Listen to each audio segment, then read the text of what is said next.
10 aliments qui font grossir, qui font grossir le ventre exagérément, en exclusivité sur Nutrition TV.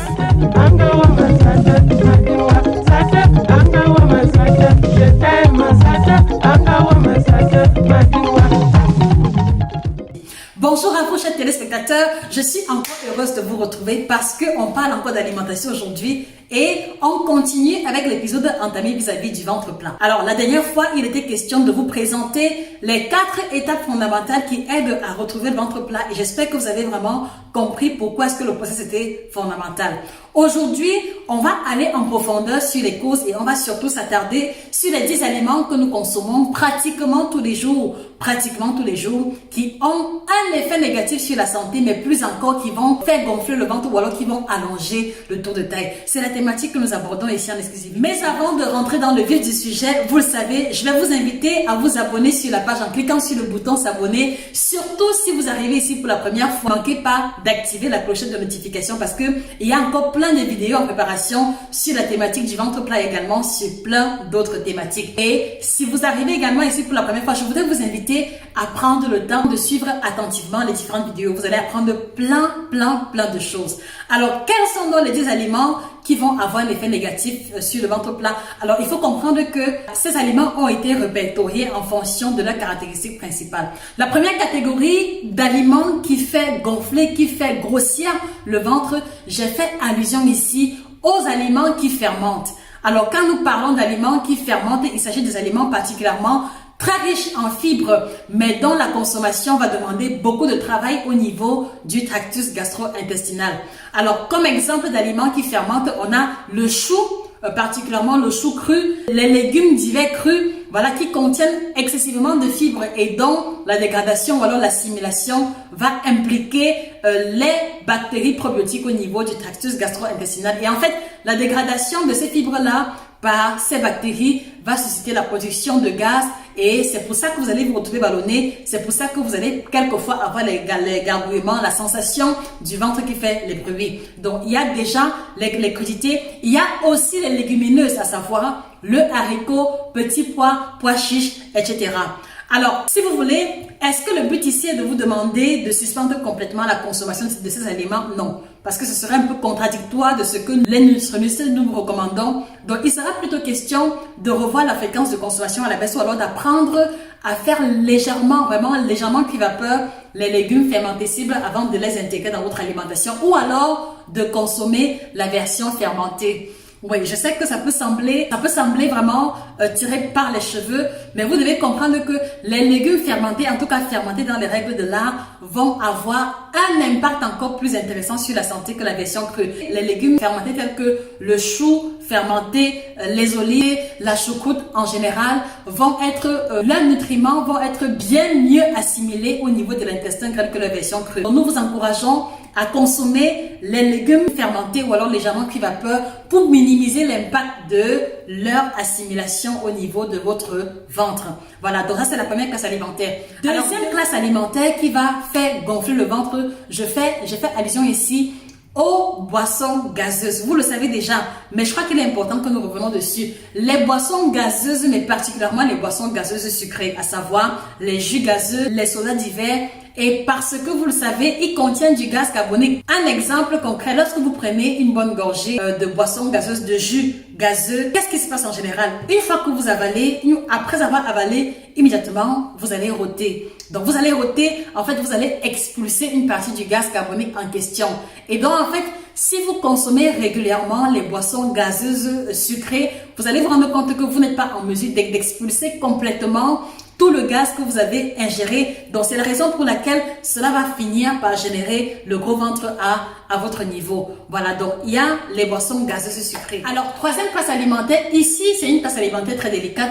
J'ai nommé ici le pain blanc, j'ai nommé ici la pâtisserie à base de farine blanche. Écoutez-moi très bien, la pâtisserie à base de farine blanche, à savoir les cakes faits maison, le croissant, pain choco, pain blanc, pain kirikou, pain jaune, la brioche, pain viennois, pain au lait. Vous vous rendez compte que les dénominations des aliments faits à base de farine de blé raffinée sont multiples. Dans la farine de blé raffinée, et pourquoi? Parce que vous vous rendez bien compte que Dans l'expression raffiné, cela suppose que c'est vraiment raffiné, il n'y a plus de débris à l'intérieur. Mais il faut comprendre qu'en alimentation, quand c'est raffiné, ce n'est pas aussi intéressant que dans la haute couture ou alors dans le vestimentaire. Vous devez comprendre qu'un aliment trop raffiné en alimentation est un aliment qui a perdu l'essentiel de ses valeurs nutritives. Et dans le cas précis de la farine de blé raffinée, cela veut dire qu'elle ne contient plus de fibres à l'intérieur. Et vous le savez, et je pense que vous allez vous habituer à cette expression, quand on parle de fibres en alimentation, il faut voir un impact immédiat avec la qualité de la digestion. Donc la farine de blé raffinée ne contient plus de fibres à l'intérieur. Et qu'est-ce qui reste au finish? Il ne reste que l'amidon. Donc la forte consommation, la consommation en grande quantité de façon régulière va générer les ballonnements, les gaz et même pour certaines personnes, cela va engendrer le développement des levures et des champignons intestinaux. Donc les aliments raffinés, quand je le dis encore, je reviens sur tout ce que vous connaissez comme étant dérive, le pain blanc, les beignets farine, les croquettes, tous ces aliments-là que nous mangeons tous les jours, vraiment quelquefois avec beaucoup d'innocence, vont avoir un impact négatif au niveau de la digestion. Donc à la place logique de vous proposer et les aliments remis en question et les alternatives. Donc, à la place de la farine de blé raffinée, s'il vous plaît, rabattez-vous au niveau de la farine de blé complète de caractéristiques T110 ou alors T150. Voilà, parce que la farine de blé raffinée, en général, elle est de T50, T80. Donc, T80, T50 indique le pourcentage de minéraux sont. Cela veut dire que pour 100 grammes de farine, on a 0,5 grammes ou alors 0,8 grammes de minéraux. Mais par contre, pour la farine complète T110, T115, T150, cela veut dire que pour 100 grammes de farine complète, on va avoir 1,15 mg ou alors 1,5 mg de fibres. Et c'est ça qui va justement faire toute la différence parce que une fois que vous allez faire le cake à base de la farine de blé complète, non seulement cela va vous rassasier pour une petite portion, mais également vous n'allez plus vous retrouver constipé, vous n'allez plus vous retrouver avec des gaz. Sauf si vous faites une intolérance au gluten. En tout cas, vous allez vous rendre compte qu'il y a un mieux-être à utiliser la farine de blé complète et pour la pâtisserie et pour le pain et pour les utilisations diverses. Donc voilà la troisième catégorie d'aliments qui va faire gonfler excessivement le ventre. Quatrième place alimentaire remise en cause lorsque l'on parle du ventre plat, il s'agit des aliments trop secs. Il s'agit des aliments trop secs et nous sommes champions en Afrique pour avoir plein d'aliments secs. Voilà, les aliments secs. Un exemple, la viande épicée séchée que j'ai nommée le kilishi. Je ne sais pas comment est-ce qu'on l'appelle dans votre pays. Alors, dites-moi, comment est-ce qu'on appelle le kilishi dans votre région? Parce que dans la mienne, le kilishi, c'est la viande qui a été épicée avec quelquefois un peu de pâte d'arachide et qui a été séchée. Voilà. Donc, le kilishi, par exemple, est un aliment très sec. Et parce qu'il est très sec, cela va demander une longue mastication. Mais même cette mastication-là ne sera pas suffisante pour rompre complètement les aliments très secs.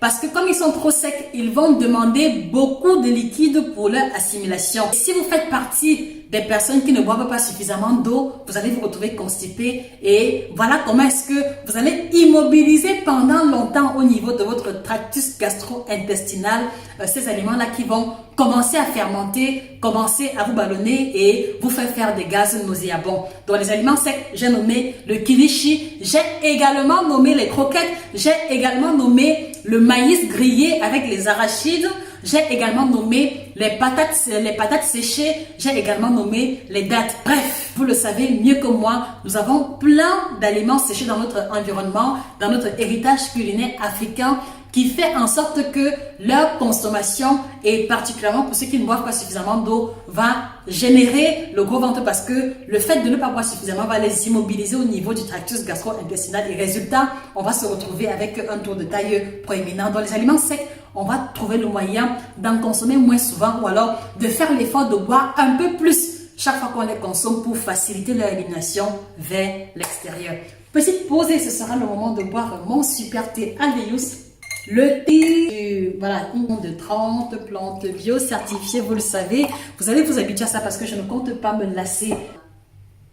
Les trois thés différents auront une action complémentaire et synergique, donc ne manquez pas de vous le procurer. Alors cette place alimentaire, elle est vraiment particulière et je pense que beaucoup vont être surpris à la découvrir. Cette place alimentaire fait également grossir le ventre. Écoutez-moi très bien. Écoutez-moi très bien. Cette place alimentaire, il s'agit des thés laxatifs. Les thés laxatifs ont un impact négatif sur votre ventre. Écoutez-moi avant de me juger, écoutez-moi avant de me lancer des pierres. Alors, les thés laxatifs ont un effet néfaste sur le tour de taille. Pourquoi? Parce que la consommation des thés laxatifs va induire un vidage, videment. Qu'est-ce qu'on dit, vidage, videment? Oui, bon, je sais pas. La consommation des thés laxatifs va pousser... La consommation des thés laxatifs va entraîner un vidage. S'il vous plaît, corrigez-moi si je suis dans l'erreur. Donc, la consommation des thés laxatifs va entraîner un vidage ou alors un videment des intestins. Et en fait, le mauvais effet des thés laxatifs repose sur le fait que ils vont débarrasser les toxines accumulées, c'est vrai. Mais le problème, c'est que en débarrassant les intestins des toxines, ils vont aussi balayer avec eux la flore bactérienne intestinale. Qu'est-ce que c'est que la flore bactérienne intestinale? La flore bactérienne intestinale est ce groupe de micro-organismes, est ce groupe de bactéries naturelles qui, présents dans l'organisme, ne déclenchent pas les maladies et qui vont avoir pour rôle particulier de faciliter la digestion, d'accélérer la dégradation ou alors la décomposition des aliments. Voilà, donc c'est parce qu'on a la flore bactérienne qu'on va encore appeler bactéries probiotiques qu'on va facilement digérer parce que les bactéries probiotiques auront fait leur travail. Et lorsque vous allez consommer les thés laxatifs, ils vont balayer complètement la flore bactérienne et ça fait que quand vous finissez de prendre les thés laxatifs, qu'est-ce qui se passe? Je l'ai dit dans la dernière vidéo. Après avoir consommé le thé laxatif, un jour plus tard, 2 jours plus tard, 3 jours plus tard, vous êtes constipé. Il y en a même, moi j'ai reçu en consultation des personnes qui après avoir pris les thés laxatifs mettaient une semaine sans aller au petit coin et parce qu'ils étaient très mal à l'aise, ils avaient encore besoin de consommer à nouveau les thés laxatifs pour pouvoir éliminer les déchets accumulés. Donc vous voyez que la consommation des thés laxatifs de façon vraiment subtile, bien sûr vous allez aller au petit coin, bien sûr vous allez vous sentir léger quelques jours, mais en fait de façon subtile, cela va vous entraîner à une forme de dépendance et je connais plein de personnes qui m'ont approché et qui m'ont fait comprendre que tant qu'elles ne prennent pas les thés chinois, tant qu'elles ne prennent pas les thés, tant qu'ils ne prennent pas les thés laxatifs, ils n'arrivent pas à aller au petit coin. Donc voilà comme ça, un produit que l'on va consommer dans un premier temps pour pouvoir améliorer la digestion, retrouver le ventre plat, mais qui au finish va venir amplifier les symptômes de constipation qu'on avait, amplifier les phénomènes de ballonnement qu'on avait. Donc les thés laxatifs vont faire partie de ces aliments-là qui vont aussi participer du grossissement du ventre ou alors de l'élargissement du tour de taille. Donc si vous consommez les thés laxatifs, nous vous encourageons par la présente à les abandonner et à choisir les thés qui vont pouvoir vous aider à éliminer en douceur sans fragiliser votre flore bactérienne. Et les thés que nous proposons, je vous le rassure, ne sont pas du tout laxatifs. Ils vont purifier l'organisme en douceur dans le strict respect de la physiologie générale. Donc, les thés laxatifs, on les met à la poubelle et on choisit les thés de bonne qualité désormais. Autre classe alimentaire, je fais allusion ici. Il s'agit des aliments riches en matière grasse, mais beaucoup plus la matière grasse cachée. La matière grasse cachée, et voilà. Et quand nous disons matière grasse cachée, il s'agit ici de la matière grasse qui n'apparaît pas immédiatement lorsque vous consommez les aliments en question. Un exemple, par exemple, le croissant. Quand vous mangez le croissant, oui, vous savez qu'il y a un peu de gras à l'intérieur, mais en fait, vous n'êtes pas en mesure de matérialiser dans votre esprit la quantité de margarine ou alors de beurre que cela a demandé pour sa préparation. Donc, voilà ce que nous appelons par aliments riches en matière grasse cachée. Quand vous consommez, par exemple, du pâté de campagne, du pâté en conserve, il y a aussi de la matière grasse à l'intérieur, mais parce que quand vous regardez le pâté, vous n'arrivez pas à voir la matière grasse. Voilà ce qu'on va appeler matière grasse cachée. Il y a également beaucoup de matière grasse dans le chocolat à tartiner. Je fais allusion ici aux fans du pain chocolat, du pain beurre chocolat. Voilà également un aliment dans lequel on va retrouver beaucoup de matière grasse cachée. Quand vous mangez les croquettes, quand vous mangez la pâtisserie en général, oui, il y a déjà la farine de blé raffinée, mais il y a aussi la matière grasse cachée à l'intérieur. Voilà ce que nous appelons par aliments riches en matière grasse cachée. Parce qu'ils ont une teneur trop élevée en matière grasse, ils vont favoriser le stockage de la graisse, ils vont favoriser la prise de poids, mais ils vont aussi surtout favoriser un stockage préférentiel au niveau du ventre si vous n'avez pas une hygiène de vie adaptée, si dans votre hygiène de vie vous ne pratiquez pas de sport et que vous êtes particulièrement sédentaire. Donc voilà également une classe alimentaire qui va favoriser la prise du ventre. Et du coup ici, cela fait que si vous êtes fan du pain choco, des cakes en général, allons vous encourager lorsque vous faites votre pâtisserie à choisir des recettes qui n'impliquent pas forcément l'utilisation de la matière grasse. Donc vous pouvez remplacer la margarine par de la compote.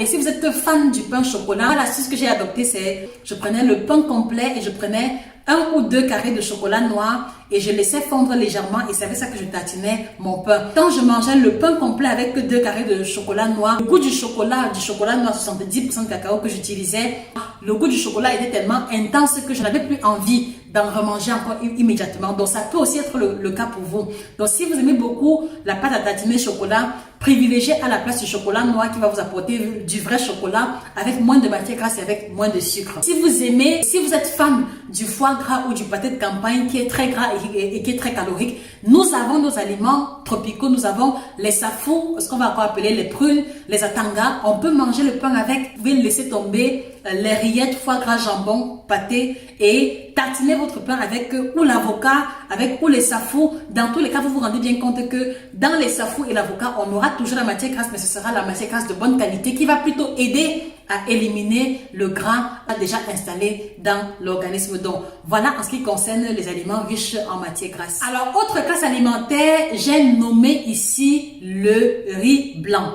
Le riz blanc va aussi être un aliment qui va affecter négativement le tour de taille et laissez-moi vous expliquer.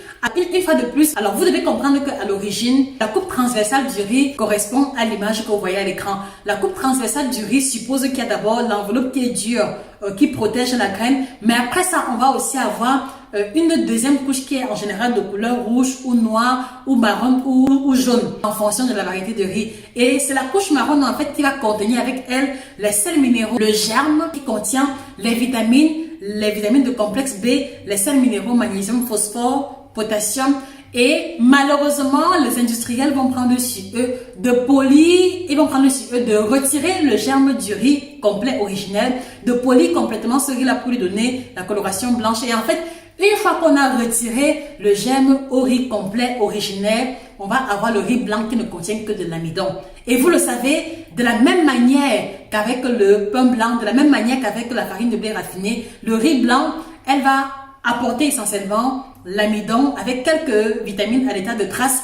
Et vous le savez, l'amidon, une fois digéré, va produire du sucre et le sucre, s'il n'est pas utilisé dans l'activité sportive, va générer la prise de poids et également la prise du tour de taille. Donc voilà pourquoi est-ce que le riz blanc n'est pas un aliment intéressant si vous voulez garder le ventre plat. Donc à la place du riz blanc, nous allons vous encourager à rechercher le riz complet ou le riz semi-complet qui est disponible en Afrique. Il faut juste être un peu curieux quand vous allez dans les supermarchés. Ou à défaut, si vous n'avez pas trouvé le riz complet dans votre environnement, il y a ce qu'on va appeler le riz étuvé, ce qu'on appelle très souvent en Afrique le riz Oncle Ben's. La coloration est presque transparente comme ça, jaune vraiment prononcé, qu'on va appeler le riz étuvé, qui lui est un riz semi-complet. Donc lui, il a subi un procédé qui a fait migrer au centre de la graine les sels minéraux et les vitamines. Donc il est plus intéressant que le riz blanc. Le riz blanc, mettez-le de côté. En tout cas, tout ce qui est aliments raffinés, mettez-le également de côté. Si on met en lumière le pain blanc, le riz blanc, voilà, il faut aussi comprendre que le couscous, qu'il s'agisse du couscous de manioc, qu'il s'agisse du couscous de maïs, qu'il s'agisse de ce qu'on va appeler la boule de couleur trop blanche va également générer le gros ventre.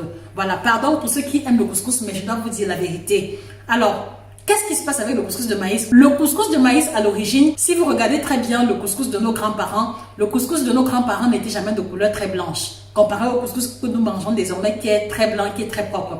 Le couscous de nos grands-parents, en tout cas, dans mes souvenirs, le couscous que mes grands-mères cuisinaient avait toujours un grumeau et des taches à l'intérieur. Bon, nous, on pensait que c'était la saleté, mais en fait, les taches qu'il y avait dans le couscous originel de nos parents correspondaient au germe de la graine de maïs. Et le germe de la graine de maïs contient les vitamines et les sels minéraux que malheureusement, nous en ville, on va jeter en allant dépulper les graines de maïs pour pouvoir avoir un maïs propre et un couscous propre. Donc, retenez que le couscous propre ne contient plus rien si ce n'est l'amidon qu'il va apporter. Et comme vous l'avez constaté, que ce soit avec le pain blanc, que ce soit avec le riz blanc, l'excès d'amidon n'est pas négatif sur la ligne.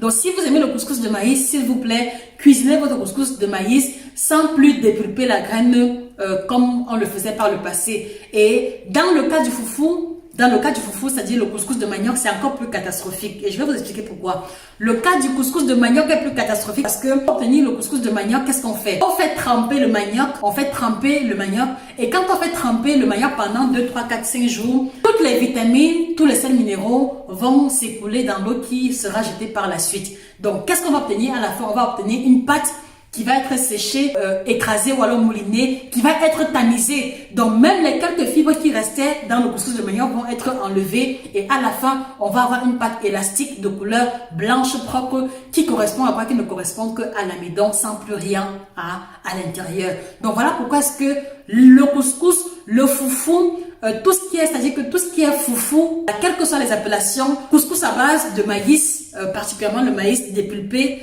couscous à base de manioc, vont être des aliments que l'on va retirer de notre alimentation. Mais à la place, parce que nous fonctionnons toujours avec des alternatives, à la place du couscous de maïs dépulpé, privilégiez le couscous de mil, privilégiez le couscous de sorgho. Vous allez vous rendre compte que leur coloration est plus prononcée et la coloration prononcée matérialise la présence des nutriments à l'intérieur. Voilà, donc du coup, l'impact ne sera pas pareil au niveau de votre alimentation parce que non seulement ils vont rassasier plus rapidement, mais ils vont apporter et les fibres qui vont améliorer votre digestion. Couscous de riz complet, donc si vous mangez le couscous de riz, privilégiez le couscous de riz complet, des aliments originels. Donc par exemple le foutou est un aliment que moi je trouve vraiment simple parce qu'on utilise le plantain mûr qui n'a pas subi de transformation industrielle. On utilise le manioc en tubercule qui a encore ses fibres à l'intérieur. Donc vous comprenez que entre la boule ou alors le foufou, couscous de manioc et le foutou, il n'y a pas photo. Le foutou sera beaucoup plus nutritif que le couscous de manioc fermenté. Donc voilà, en ce qui concerne la catégorie des couscous, vous devez faire les bons choix parce qu'ils vont aussi affecter négativement votre tour de taille. Dans le même ordre d'idée, vous allez vous rendre compte que les spaghettis, les macaronis, les farfales, les cheveux d'ange, en tout cas, toutes les pâtes alimentaires ordinaires de coloration blanche également vont être remises en cause. L'ingrédient majoritaire des pâtes alimentaires, c'est quoi? C'est la farine de blé raffinée. Donc vous vous rendez compte que si le pain blanc est remis au banc des accusés, ce sera également pareil avec les macaronis parce que leur ingrédient principal, c'est la farine de blé raffinée qui ne contient plus de fibres, qui ne contient plus de vitamines et de sels minéraux. Donc résultat, il va favoriser la constipation, il va favoriser les gaz, les ballonnements et quelquefois les levures chez ceux qui ont des intestins vraiment sensibles. Donc du coup, une fois de plus, de la même manière que nous vous avons encouragé à choisir la farine de blé complète, nous allons aussi vous encourager à privilégier les pâtes alimentaires complètes qui vont avoir un impact positif sur la digestion et qui vont rassasier plus rapidement pour des petites quantités consommées. Moi, par exemple, mon expérience avec les pâtes complètes, c'est que quand, par exemple, je les faisais cuire, même lorsque le temps de cuisson débordait, elles ne collaient jamais. Ceux qui ont mangé les pâtes complètes peuvent témoigner, les pâtes alimentaires complètes ne collent jamais. Mais par contre, avec les pâtes alimentaires ordinaires, une petite erreur de cuisson et vous avez toute une masse de pâtes dans la marmite. Donc, je pense que c'est également comme ça que cela fonctionne au niveau de l'organisme. Donc, privilégiez les pâtes alimentaires complètes, non seulement pour améliorer la digestion, mais également parce que cela va avoir un impact positif au niveau de votre tour de taille de façon générale.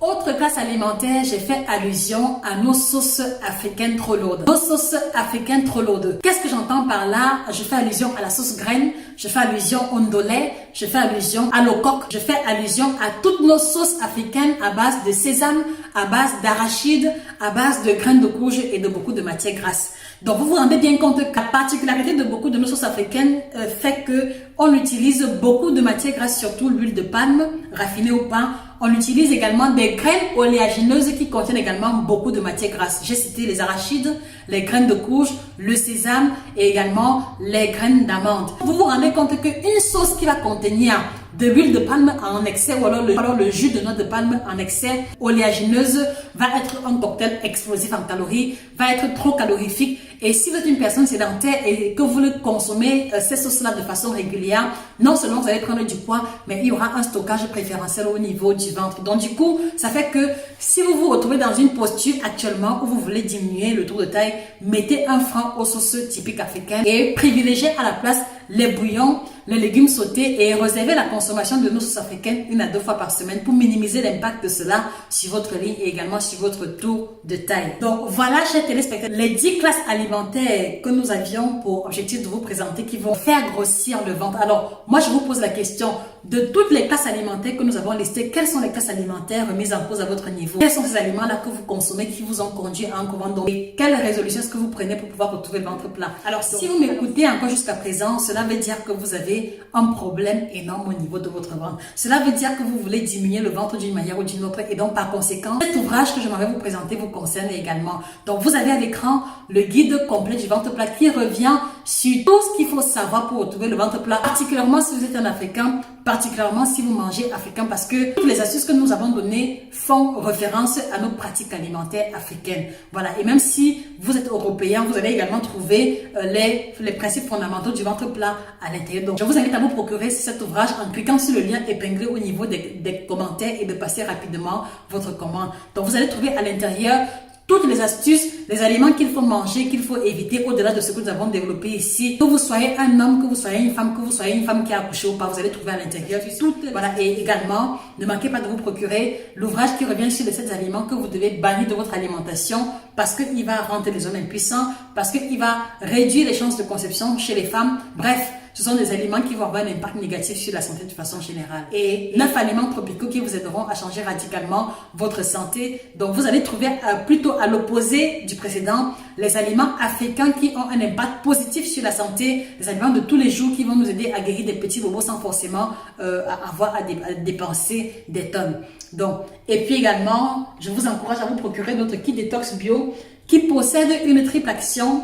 Ventre plat, détox et minceur. Voilà, comme je vous l'ai toujours dit, nos thés ne sont pas laxatifs, ils n'en vont pas aux toilettes, ils vont débarrasser l'organisme en douceur en les débarrassant des toxines accumulées. Et s'il vous plaît, ne quittez pas d'ici sans partager la vidéo à une amie, à une connaissance, à votre liste de contacts qui souffre du gros ventre. Ce serait un très bon moyen de votre part de participer au véhiculement de la bonne information. Merci encore pour votre attention. Je suis Josica, votre chirurgienne en nutrition, passionnée d'alimentation. Passez une excellente journée et que le bien-être soit définitivement vôtre. Au revoir.